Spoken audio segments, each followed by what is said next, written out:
এবারে হাফ ছেড়ে বাঁচতে পারে টাইগাররা। প্রথম টেস্টের আগে একের পর এক শঙ্কার মেঘ কাটছে বাংলাদেশ শিবিরে। লিটন কুমার দাস ফিটনেস পরীক্ষায় পাশ করেছেন শরীফুল ইসলামও। একজনকে পাওয়া যাচ্ছে প্রথম টেস্টেই, আর একজন আসছেন দ্বিতীয় টেস্টের প্রস্তুতিতে।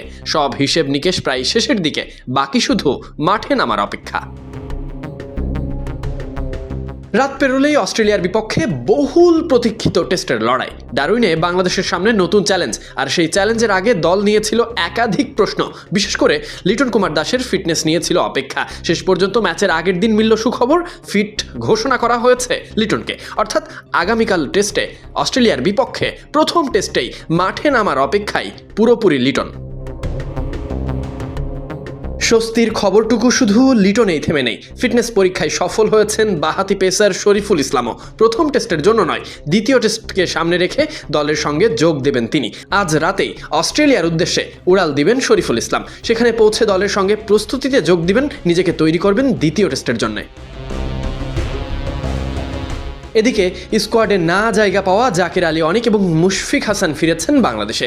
দুজনেই এবার মনোযোগ দিবেন দক্ষিণ আফ্রিকা সফরে, বাংলাদেশ এ দলের প্রস্তুতিতে। যাই হোক, অস্ট্রেলিয়ার বিপক্ষে প্রথম টেস্ট শুরুর ঘণ্টাখানেক বাকি আছে।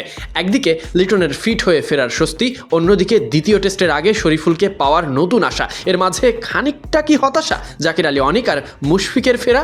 বরং তাদের জন্য থাকছে নতুন পরীক্ষা, সফর সাউথ আফ্রিকা। এদিকে অস্ট্রেলিয়াই সেরা দলটা, এখন অপেক্ষা শুধু মাঠের লড়াই শুরু হওয়ার। চলুন এক নজরে দেখে নেওয়া যাক আপডেট স্কোয়াড। নাজমুল হোসেন শান্তকে অধিনায়ক করে আছে সৌম্য সরকার, সাদমান ইসলাম, তানজিদ হাসান তামিম, সঙ্গে লিটন কুমার দাস, মমিনুল হক, মুশফিকুর রহিম, অমিত হাসান, মেহেদি হাসান মিরাজ সহ অধিনায়ক, তাইজুল ইসলাম, তাসকিন আহমেদ, হাসান মাহমুদ, সৈয়দ খালেদ আহমেদ, এবাদত হোসেন চৌধুরী। পুরনো স্কোয়াডে থাকা জাকির আলী অনিক এবং মুশফিক হাসান ফিরছেন দেশে। পেসার মুশফিকের বদলে দ্বিতীয় টেস্টে যোগ হবে শরীফুলের নাম।